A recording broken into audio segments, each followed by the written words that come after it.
அந்த படம் நான் தான் எடிட் பண்ணேன். அதுக்கப்புறம் இந்த படம் ஸ்டார்ட் பண்ணும்போது நான் அதுக்கப்புறம் நடுவில் ஒரு 2 இயர்ஸாக அதை மீட் பண்ணேன், எந்த கான்டாக்ட்ஸும் கிடையாது. ஆனால் இந்த படம் கம்மிட் ஆன உடனே அவர் எனக்கு கால் பண்ணார், இந்த மாதிரி நம்ம சேர்ந்து ஒரு படம் பண்ணலாம், ஸ்டார் ஸ்டூடியோஸில் வந்து பண்ணுறாங்க. இதை வந்து முதல்ல வந்து சங்கர் சார் ப்ரொடக்ஷனில் பண்ணுறதா சொல்லிட்டு இருந்தாங்க. அதுக்கப்புறம் எனக்கு ஒரு 2-3 மந்த்ஸ் வந்து ஹாட் ஸ்டாரில் பண்ணுறாங்க அப்படின்னு சொல்லிட்டு ஒரு நாள் என்னை ஆஃபீஸ்க்கு வர சொன்னார். அன்னிலேருந்து இன்ன வரைக்கும் அவர் கூட நான் ட்ராவல் பண்ணிட்டு இருக்கேன். இந்த படத்தில் இந்த படம் வந்து நல்லா வந்தது காரணம் வந்து எங்களோட எல்லாரோட எஃபர்ட் தான். அதுக்கு முக்கியமாக வந்து இந்த கதையை ஒட்டி தான் நாங்கள் எல்லாருமே ஒர்க் பண்ணியிருக்கோம். ராஜ்முருகனுக்கு தேங்க்ஸ் சொல்லிக்கிறேன், எனக்கு இந்த வாய்ப்பு கொடுத்தது. எனக்கு ஒரு ஓப்பனிங் கொடுத்துருக்காரு, ரொம்ப தேங்க்ஸ். எல்லாருக்கும் வணக்கம். இது கொக்கு படம் வந்து இவ்வளோ பெரிய வெற்றி கிடைச்சிருக்குன்னா கண்டிப்பாக உங்களோட சப்போர்ட் இல்லாமல் வந்து கண்டிப்பாக ஸ்டார்ட் பண்ணல. ஸோ கண்டிப்பாக மீடியா பீப்புள், ஜேர்னலிஸ்ட் எல்லாருக்கும் வந்து ஒரு டீம் சார்பாக பெரிய தேங்க்ஸ் சொல்லி ஆகணும். கொக்கு படம் வந்து ஒரு ரியல் லைஃப் ஸ்டோரி, ஒரு மக்களோட ஒரு ரியல் லைஃப் இன்சிடென்ட், ஒரு சிம்பிளான ஒரு டே டு டே லைஃப் ஒரு ஸ்டோரி வந்து மறுபடியும் மக்களுக்கு சொல்லியிருக்கோம். அந்த மக்கள் வந்து இவ்வளோ சப்போர்ட் பண்ணி ஒரு அழகான ஃபீட்பேக்ஸ் கொடுத்து இவ்வளோ சப்போர்ட் என்கரேஜ் பண்ணி இந்த கொக்கு படத்தை வந்து ஒரு சக்ஸஸ் ஆக்கியிருக்காங்க. So as a team, Kokku team வந்து எங்களுக்கு வந்து இதோட பெரிய சந்தோஷமான விஷயம் எதுவுமே இருக்க முடியாது. ஸோ நம்ம ஆஸ் எ கொக்கு டீம் அந்த மக்களுக்கும் எங்களை வந்து நன்றி சொல்ல வார்த்தை பத்தல, எனக்கு வந்து என்ன சொல்கிறதுக்கு தெரியல. ஸோ ஒரு ஸ்பெல் பவுண்டாக தான் இருக்கும். இந்த படம் வந்து ஒரு team effort, team in sense எங்கேயுமே வந்து ஒரு டெக்னீஷியன், நீங்கள் டேரக்டர், நான் கேமராமேன், ஒரு மியூசிக் டைரக்டர், ஒரு ஆர்டிஸ்ட், எங்கேயுமே வந்து அந்த ஃபீலிங் வரல. அது வந்து நான் சொல்கிறது வந்து ஒரு உண்மையான விஷயங்கள் தான். இது வந்து ஒரு ஜாபை எடுத்துக்கல. என்ன சொல்ல வரேன்னா, இது வந்து ஒரு ஜாப். இது வந்து 9 to 6 கால் ஷீட்டில் ஒர்க் பண்ணோம், அந்த மாதிரி எந்த விஷயமும் இல்லாமல் ஆட் ஹவர்ஸில் எனக்கு வந்து எல்லாமே ஒரு பகிர்ந்துக்கிட்டோம். தினேஷ் வந்து ஒரு ஆர்டிஸ்டாகவே எங்கேயுமே நான் வந்து பார்க்கவே இல்லை. So friendly character. அந்த மாதிரி ஒரு ரிலேஷன்ஷிப் டேரக்டர் கூட, ஒரு மியூசிக் டைரக்டர், ஒரு எடிட்டர், ஒரு ஆர்ட் டைரக்டர் கூட, அந்த மாதிரி ஒரு நாங்கள் ஒரு லக்கி கூட டீம் கூட சொல்லலாம். அந்த ஒரு ஃப்ரெண்ட்லி அட்மாஸ்பியர் இருந்தனால தான் இந்த ஒரு எங்களால் சின்ன ஒரு முயற்சி வந்து எங்கள் டுவர்ட்ஸ் மக்களுக்கு போய் சேரணும், அந்த முயற்சி வந்து சக்ஸஸ் ஆகிருக்குன்னா ஒரு டீம் எஃபர்ட் தான். நான் வந்து கண்டிப்பாக என் டீமுக்கு கண்டிப்பாக கொக்கு டீம் கண்டிப்பாக பெரிய தேங்க்ஸ் சொல்லி ஆகணும். ராஜ்முருகன் சாரோட ஃபர்ஸ்ட் இம்ப்ரெசிவ் விஷயமே அவர் சிரிப்பு தான். ஜென்ரலாக கதை சொல்லும்போது ஓப்பனிங் தான் எல்லாரும் வந்து கொஞ்சம் எதிர்பார்ப்பாங்க எப்படி இருக்குன்னு, அவர் சிரிச்சு தான் ஓப்பன் பண்ணாது. ஸோ எல்லாமே நல்லபடியாக நடக்கணும், பெரிய நம்பிக்கை வந்துச்சு. அதுக்கப்புறம் கதை சொல்லும்போது வந்து கடைசி முடியும் போது நான் லைஃப்பில் ட்ராவல் பார்த்தேன். அது வந்து என்னைய பயங்கரமாக டீப்பாக வந்து பாதிச்சிருச்சு. அது இது எப்படி வந்து ஒரு சிம்பிளான அவர் வந்து ரொம்ப லேயராக ஒரு அழகான விஷயங்கள் வந்து சொல்லிட்டே இருப்பார். இந்த படத்தோட இன்ஸ்பிரேஷன் அதான், எப்படி வந்து ஸ்க்ரீனில் வந்து அழகாக எப்படி சொல்லலாம், அது சிம்பிளிசிட்டி தான். இதோட குக்கோட மெயின் ரீசன் ஒரு அப்ரோச்சே வந்து சிம்பிளிசிட்டி தான். எங்கேயுமே டெக்னிக்கல் இன்ட்யூஷன் இல்லாமல் மக்களுக்கு வந்து அழகான விஷயங்கள் எப்படி சிம்பிளாக சொல்ல முடியும். ஏன்னா ப்ராப்ளம் இருக்கு, all beautiful things are simple. அந்த ஒரு இன்ஸ்பிரேஷன் தான் இந்த குக்கு படத்தோட அப்ரோச். மேடையிலே இருக்கக்கூடிய தயாரிப்பாளர், இயக்குனர், ஒளி ஓவியர் உள்ளிட்ட அனைவருக்கும், பத்திரிகையாளர்கள், தொலைக்காட்சி நண்பர்கள் மற்றும் பார்வையாளர்கள் உள்ளிட்ட அனைவருக்கும் என்னுடைய வணக்கத்தை தெரிவித்துக் கொள்கின்றேன்.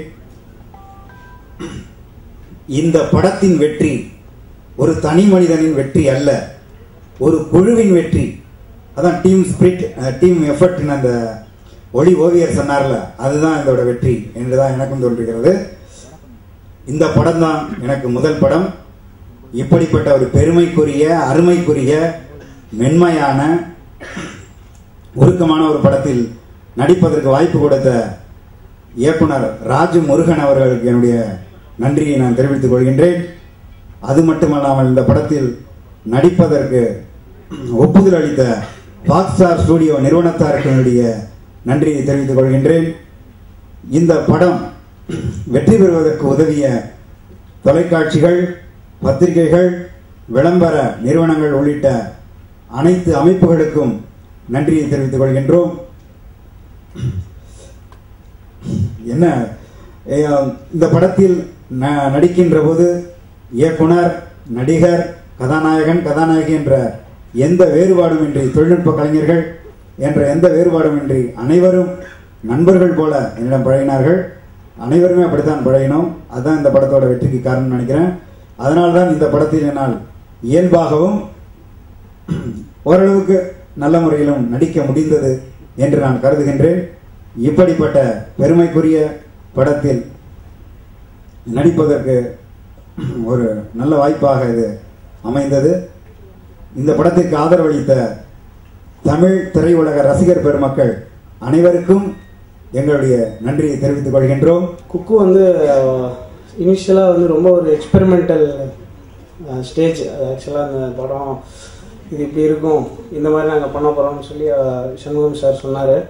அது வந்து கமர்ஷியலாக சக்சீட் ஆகுதுன்னா இது ஒரு எனக்கு பர்சனலாக ஒரு மிகப்பெரிய ஒரு பிளாட்ஃபார்மாக நான் நினைக்கிறேன். இது மாதிரி கண்டிப்பாக வந்து குக்கு இதுக்கப்புறம் இதுலேருந்து பல விஷயங்களை முன்னேற்றி நம்ம இந்த டைரெக்ஷனில் போனால் என்னுடைய பல கனவுகள் நினைவாகும்னு நான் நம்புகிறேன். ஸோ இது வந்து ஒரு ரொம்ப முக்கியமான ஒரு ஸ்டெப்பாக எனக்கும் எங்களுடைய டீம் ஆஃப் மியூசிஷியன்ஸுக்கும் இப்போ குக்கில் ஒர்க் பண்ண நிறையா டெக்னீஷியன்ஸும் நாங்கள் அதை பற்றி ஷேர் பண்ணுவோம். அப்புறம் வந்து குக்கோட மியூசிக்கில் வந்து ராஜமுருகன் அவருடைய இன்புட்ஸ் நிறையா இருந்தது. அப்புறம் லிரிசிஸ்ட் யுகபாரதி அவருடைய ரொம்ப அருமையான வரிகள், அப்புறம் அவருடைய அந்த இயல்பான மக்களோட வாழ்க்கையோட இன்புட்ஸ் அதெல்லாம் நிறையா இருந்தது. அதுக்கப்புறம் வந்து நாங்கள் டிஸ்கஸ் பண்ணும்போது இதோட சவுண்ட் எப்படி இருக்கலாம் அப்படின்னு பிளான் பண்ணும்போது அக்குஸ்டிக்காக இருந்தால், அதாவது எல்லாமே லைவ் இன்ஸ்ட்ருமெண்ட்ஸ் வச்சு ரெக்கார்ட் பண்ணலாமா, ஏன்னா ஒரு இன்னசென்ட்டான ஒரு லவ் வந்து நம்ம ரொம்ப ட்ரூவான ஒரு பெர்ஸ்பெக்டிவ்லேருந்து நம்ம சொல்லலாம், ட்ரை பண்ணலாம் அப்படின்னு பண்ணோம். அதுக்கும் என்னுடைய ஒர்க் பண்ண நிறைய லைவ் ஆர்டிஸ்ட், அப்புறம் மியூசிஷியன்ஸ், அப்புறம் சிட்னிலேருந்து ஒர்க் பண்ண ஆர்கெஸ்ட்ராஸ் எல்லாருமே ரொம்ப ரொம்ப கோஆப்ரேட் பண்ணி ஒர்க் பண்ணாங்க. இது ஒரு பெரிய ஸ்கேலில் வந்து ப்ரொடியூஸ் பண்ண ஒரு ஆடியோ இது. ஆக்சுவலாக இது வந்து பல பேர் இன்வால்வ் பண்ணி பல பேரை கோஆர்டினேட் பண்ணி நிறைய பேர் வந்து இந்த மூவியோட கோர் தீம் கேட்டு அதுக்கப்புறம் அவங்களே வந்து வாலண்டரியாக வந்து ஒர்க் பண்ணி கொடுத்து இந்த மாதிரிலாம் நிறைய விஷயங்கள் பண்ணாங்க. அதுக்கப்புறம் வந்து ஃபாக்ஸ் ஸ்டார் வந்து மிகப்பெரிய பெஞ்ச் மார்க்ஸ் எல்லாம், அதை என்னுடைய பர்சனலாக வந்து இந்த மாதிரிலாம் நம்ம ப்ரொடக்ஷன்ஸில் வந்து நம்ம பண்ணும்போது ஜென்ரலாக வீட்டில் பாட்டு பண்ணிட்டு இருக்கும்போது ரொம்ப நல்லா இருக்கும். அப்புறம் மூவிஸ்க்கு அப்படின்னு பண்ணும்போது சின்ன சின்ன ரெஸ்ட்ரிக்ஷன்ஸ்லாம் இருக்க வாய்ப்பு இருக்குது. ஸோ அதெல்லாம் சுத்தமாக எதுவுமே இல்லை. பேக்ரவுண்ட் ஸ்கோரில் கூட ரொம்ப ரீசெண்டாக, அதாவது ஆல்மோஸ்ட் படம்லாம் ரிலீஸ் ஆகி அந்த டைமில் வந்து ஒரு உட்காந்து இந்த மாதிரி எனக்கு அந்த சிட்னி ஆர்கெஸ்ட்ராலேருந்து ஒரு பெரிய சங்க் ஆஃப் ஃபைல்ஸ் அவங்க ஒரு கிஃப்ட் மாதிரி அனுப்பிச்சிருந்தாங்க. நான் ஒரு லாஸ்ட் மந்த் இந்த ஸ்கோர் ரெக்கார்ட் பண்ணிவிட்டு அதுக்கப்புறம் வந்துட்டேன். எனக்கு ஒரு நாள் அவங்களுக்கு டைமில் அவங்க வேறு ஒரு ஸ்கோருக்கு போயிட்டாங்க. அப்போ திருப்பி நான் வந்ததுக்கப்புறம் அவங்க ஒரு ரொம்ப சர்ப்ரைசிங் கிஃப்ட் மாதிரி அந்த ஸ்கோர்லாம் முடித்து எனக்கு அனுப்பிச்சாங்க. நாங்கள் டிஸ்கஸ் பண்ணோம். அது வந்து எல்லா தியேட்டர்ஸ்க்கும் ஃபாக்ஸ் வந்து அதை ஆட் பண்ணி தேவையே இல்லாத அது மிகப்பெரிய ஒரு ப்ரொசீஜர். அது திருப்பி போய் டிஐயில் கொடுத்து மாஸ்டர் பண்ணி டிடிஎஸ்ல ஃபைல்ஸ் எடுத்து எல்லா தியேட்டருக்கும் போய் நான் கூட சொன்னேன் கொஞ்சம் பேர் கூப்பிட்டு வரேன், ஆனால் போய் எல்லா தியேட்டர்லையும் கொடுக்கலாமான்னு கேட்டேன். அவங்க ஒரே நாளில் எல்லாத்தையுமே பண்ணிட்டாங்க. இப்போ ஒரு 5 days தான் இருக்கும். இன்றைக்கி கூப்பிட்டாங்க, இப்போ என்னென்னலாம் சொல்ல.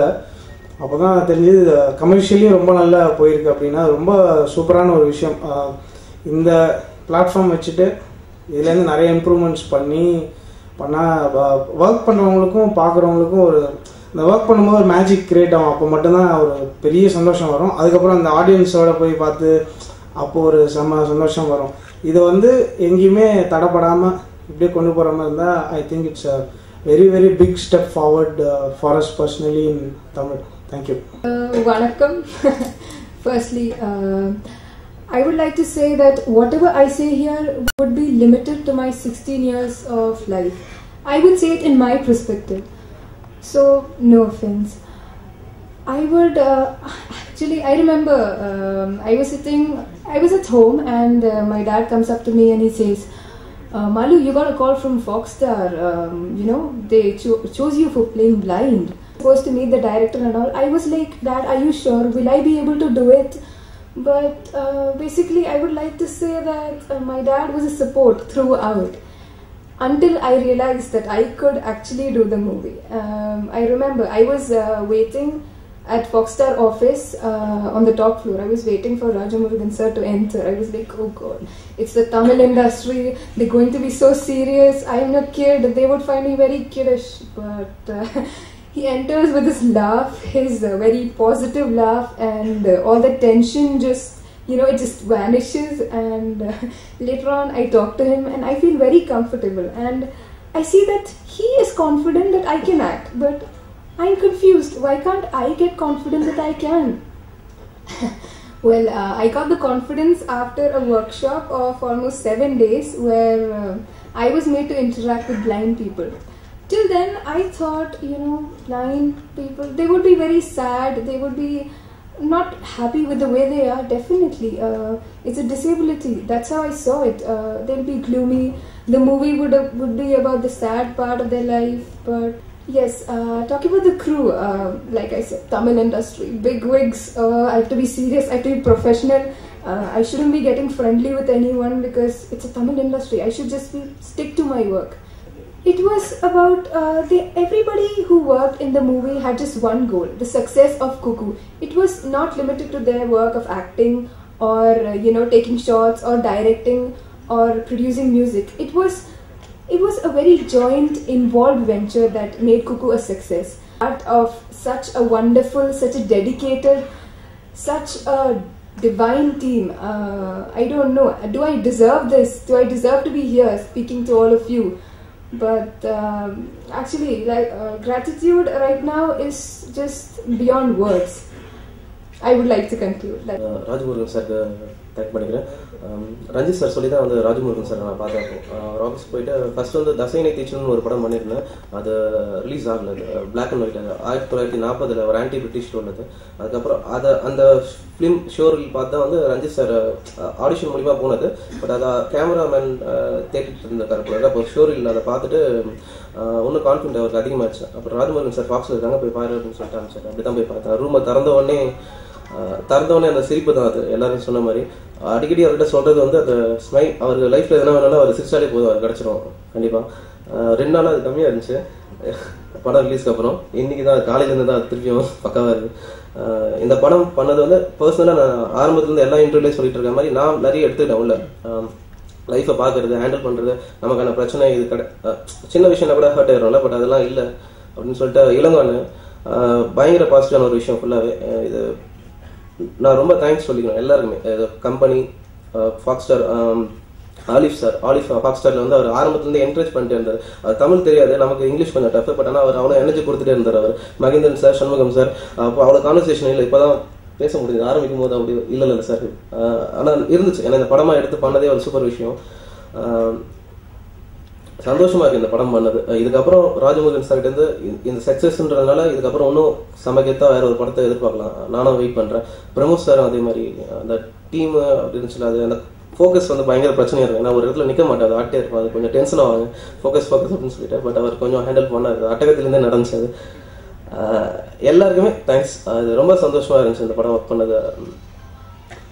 என் கேரியர்ல இது ஒரு முக்கியமான படமா இருக்கும். நான் போயிட்டு இருக்க இது வந்து கான்சியஸா பண்ணல இந்த மாதிரி நான் போகணும்னு சொல்லிட்டு. ஆனா இப்போ ஓகே, இப்போ கான்சியஸ் ஆகுது, இதே கரெக்டா இருக்கும் அப்படின்னு சொல்லிட்டு அது தானா நடந்துச்சு. அதை அப்படியே கேரி பண்ணிக்க. தேங்க்யூ.